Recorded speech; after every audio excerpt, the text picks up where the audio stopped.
alayhi wa sallam a dit, Allah subhanahu wa ta'ala nous en préserve, lorsqu'il est parti faire le Mi'raj, il est passé devant un groupe de personnes qui tenaient leur ventre de leurs mains. Et chaque personne avait un ventre aussi grosse qu'une grande maison. Et leur ventre, par leur grosseur, par son poids, les balançait toujours, les amenait vers un chemin. Quel était ce chemin? C'était le chemin qu'empruntent les gens qui ont suivi Pharaon. Les gens qui ont suivi Pharaon, alors ils ont un chemin. Et ce peuple qui a suivi Pharaon, matin et soir, tous les jours, ils traversent un chemin et ils sont présentés au feu pour être châtiés. Et leurs ventres qui sont gros comme une maison les amènent sur ce chemin-là. Et maintenant, à chaque fois que Pharaon et son peuple s'avancent pour aller vers le feu de l'enfer, ils avancent exactement comme des animaux en fuite ou des animaux fous. Ils ne regardent rien. Qu'est-ce qu'il y a devant eux? Qu'est-ce qu'il y a à côté? Qu'est-ce qu'il y a dessous? Qu'est-ce qu'il y a derrière? Ils n'écoutent personne. Ils avancent comme des aveugles. Et c'est exactement comme cela qu'ils vont avancer. Et sur le chemin se trouveront ces personnes qui consomment de l'argent de l'intérêt. Et là, ils vont voir ce peuple de Pharaon qui s'avance vers eux avec une telle rapidité, sans rien regarder. Ils ne cesseront d'interpeller ce peuple que faites attention, nous sommes là, faites attention, nous sommes là. Et eux, ils essaieront de fuir, de sortir de ce chemin. Mais leur ventre sera tellement gros, leur ventre sera tellement imposant qu'ils ne pourront se déplacer. Et ils seront matin et soir piétinés par tout le peuple de Pharaon. Et lorsque le peuple de Pharaon entrera dans l'enfer, ils les piétineront. Lorsqu'ils ressortiront de l'enfer, là aussi, ils seront piétinés. Et là, c'est la punition des gens qui consomment de l'argent de l'intérêt sur terre. Le prophète sallallahu alayhi wa sallam, en voyant cela, il dit à Hazrat Jibreel sallallahu alayhi wa sallam, oh Jibreel alayhi wa sallam, qui sont ces personnes? Et là, Hazrat Jibreel alayhi wa sallam nous dit que ce sont ces personnes qui consommaient de l'argent de l'intérêt de leur vivant. Et ils se lèveront comme des gens qui sont fous. Le saint prophète sallallahu alayhi wa sallam dit encore, lorsque je suis monté aux cieux pour rencontrer Allah subhanahu wa ta'ala, alors j'ai entendu un bruit assourdissant dans le 7e ciel, tel l'éclair et l'orage. Ensuite, j'ai vu des personnes qui tenaient leur ventre de leurs mains, et leur ventre sera aussi gros que des maisons, et de l'extérieur nous verrons que leurs ventres seront remplis de serpents et de scorpions. J'ai dit à Hazrat Jibreel sallallahu alayhi wa sallam, oh Jibreel, qui sont ces personnes? Ils répondent que ce sont ceux qui consomment de l'argent de l'intérêt. Il est rapporté par Hazrat Abdurrahman ibn Abdullah ibn Mas'ud, radiallahu ta'ala anhum, qui rapporte de son père, que lorsque dans un peuple, l'adultère se fait général, et que l'intérêt devient monnaie courante, alors Allah subhanahu wa ta'ala donne l'autorisation de détruire ce peuple, de détruire cette civilisation.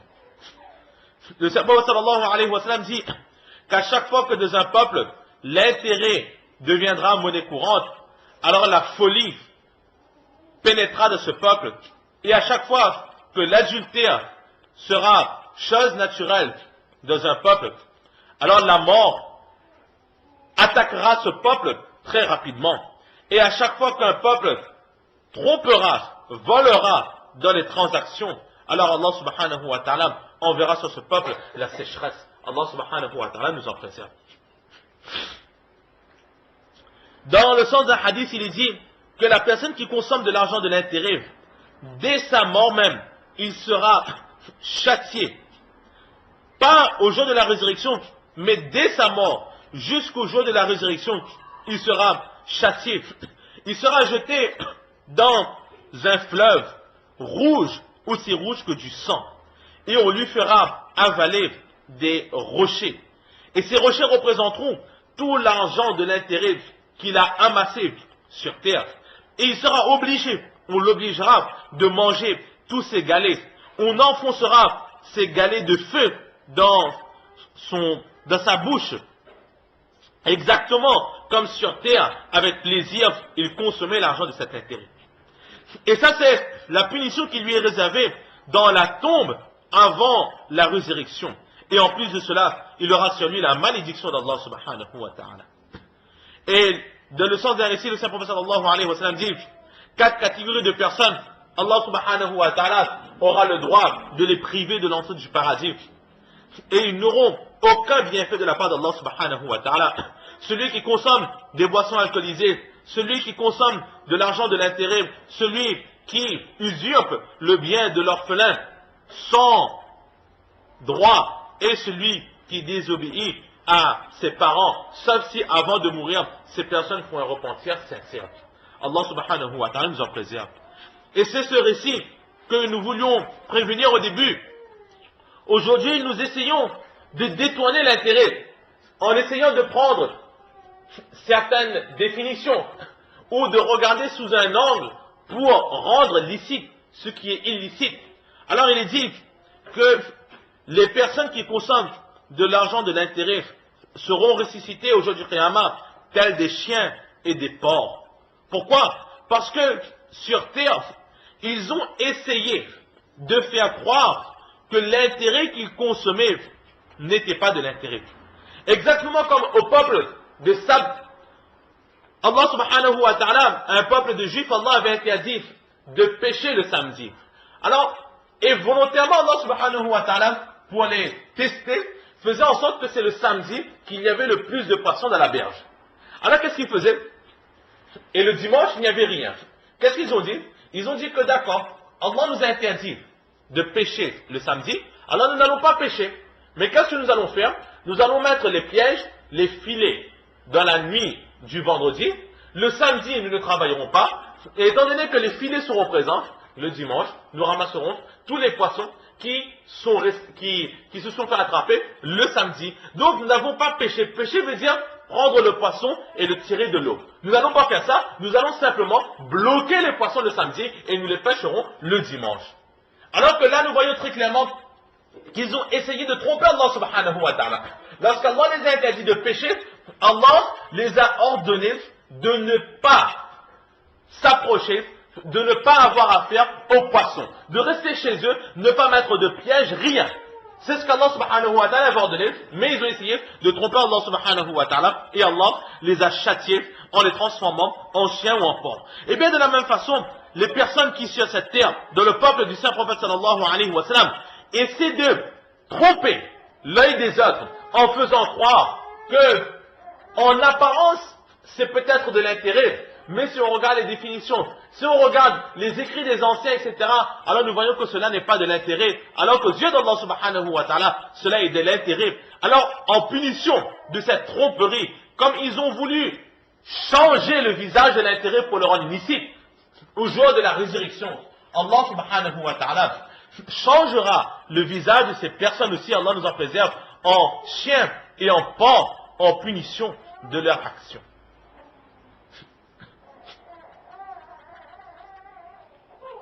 Il est dit que la consommation de l'argent de l'intérêt est 70 fois plus grave que l'adultère qu'un homme peut commettre avec sa mère.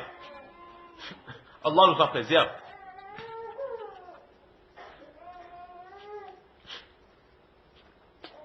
Et dans un autre récit, le Saint-Prophète sallallahu alayhi wa sallam dit que consommer de l'argent de l'intérêt est 36 fois plus grave que de commettre l'adultère dans l'islam. C'est-à-dire que quelqu'un peut commettre 36 fois l'adultère en islam, son péché ne sera pas plus grave que celui qui a pris 1 centime d'intérêt et qui en a consommé. Allah subhanahu wa ta'ala nous en préserve. Et aussi, parmi l'intérêt, il faut savoir que dans l'intérêt, il n'y a pas simplement ce fait de prendre un surplus dans les prêts, etc. Le chapitre de l'intérêt est très très vaste. L'intérêt a plusieurs branches. Inch'Allah, lorsque nous arrivons sur ces débats, nous en parlerons. Mais il faut savoir qu'Allama Zahabi rahmatullahi rapporte à Abdullah ibn Mas'ud radiyallahu ta'ala qui précise que parmi les branches de l'intérêt, il y a aussi la corruption. La personne qui corrompt et la personne qui se fait corrompre, ces deux personnes sont aussi pécheuses que ceux qui consomment de l'argent de l'intérêt, car la corruption fait partie de l'intérêt. Et Hazrat Hassan, rahmatullah, dit que la personne qui a une dette vis-à-vis de quelqu'un, si quelqu'un nous doit de l'argent, et on accepte l'invitation de cette personne, on mange chez lui, alors il considère cela comme une corruption, comme de l'intérêt. Ou encore, Hazrat Abdullah ibn Mas'ud radiyallahu ta'ala dit que la personne qui a fait un bien pour une autre personne, et en échange de ce bien, l'autre offre un cadeau à celui qui l'a aidé, alors cela aussi fait partie de la corruption, de l'intérêt. Et le prophète sallallahu alayhi wa sallam, lui aussi, il a dit en ce sens, que celui qui aide une autre personne, en échange de ce bien, il reçoit un cadeau, il a accepté ce cadeau, alors il a ouvert une très grande porte de l'intérêt, et cela est très grave, rapporté par Abu Daoud. Donc Allah subhanahu wa ta'ala nous protège de cet intérêt. Mais il faut savoir que si par exemple, la personne que nous avons aidée, c'est un ami proche, et qu'entre nous, nous avons cette habitude de nous donner des cadeaux, alors si après l'avoir aidé, on reçoit un cadeau, cela ne sera pas de la corruption ni de l'intérêt, car avant même cette aide, il y avait cette habitude de s'offrir des cadeaux. Mais si par exemple, nous allons demain dans un bureau, par exemple à la préfecture, à la mairie ou autre, et nous voyons une personne que nous ne connaissons ni en blanc ni en noir, et elle nous offre une aide, elle nous facilite l'obtention de quelque chose, et en échange de cela, dans les jours qui suivent, nous lui offrons un cadeau, une invitation ou autre, alors cela sera considéré comme de la corruption, car cette personne, nous n'avons pas l'habitude de lui donner ses offrandes. Pourquoi est-ce que nous les avons données? En remerciement de ce qu'il a fait pour nous comme bien. Alors si cette personne accepte, ce sera aussi de la corruption. Allah subhanahu wa ta'ala nous en préserve. Voilà à peu près ce que Allama Zahabi, rahmatullah alayh, il a écrit au sujet de l'intérêt, et Inch'Allah, plus tard, dans le chapitre sur la vente, nous essaierons de le traiter avec un peu plus de profondeur. Le péché qui suit, le prophète sallallahu alayhi wa sallam, il dit, c'est celui qui usurpe le bien de l'orphelin.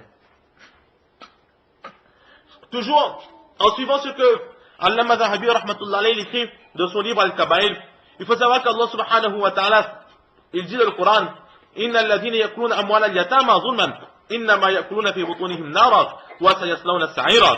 Que celui qui usurpe le bien de l'intérêt, qui abuse sur les biens de l'intérêt, alors il a mangé des braises de feu et il entrera dans l'enfer. ولا تقربوا مال اليتيم إلا بالتي هي أحسن حتى يبلغ أشده. Allah subhanahu wa ta'ala dit que vous avez besoin d'utiliser les biens de l'orphelin, alors utilisez-les dans de la meilleure des façons, jusqu'à ce que cet enfant puisse utiliser lui-même ses biens. Que veut dire usurper les biens de l'orphelin? C'est que nous avons à notre charge un orphelin. L'orphelin, c'est quoi? C'est une personne qui a perdu son père dès son jeune âge. Il n'est pas encore pubère. Donc cette personne n'a plus de revenus et nous avons pris cette personne, cet enfant, à notre charge. Maintenant, cet enfant, que ce soit en héritage ou que ce soit de lui-même, il a des biens, il a de l'argent ou autre. Eh bien, la personne qui se charge de cet enfant, si elle n'a pas les besoins, elle n'a pas le nécessaire pour prendre à sa charge cet enfant, et que cet enfant lui-même il a des biens, alors ce grand a la possibilité d'utiliser les biens de cet orphelin pour élever cet orphelin.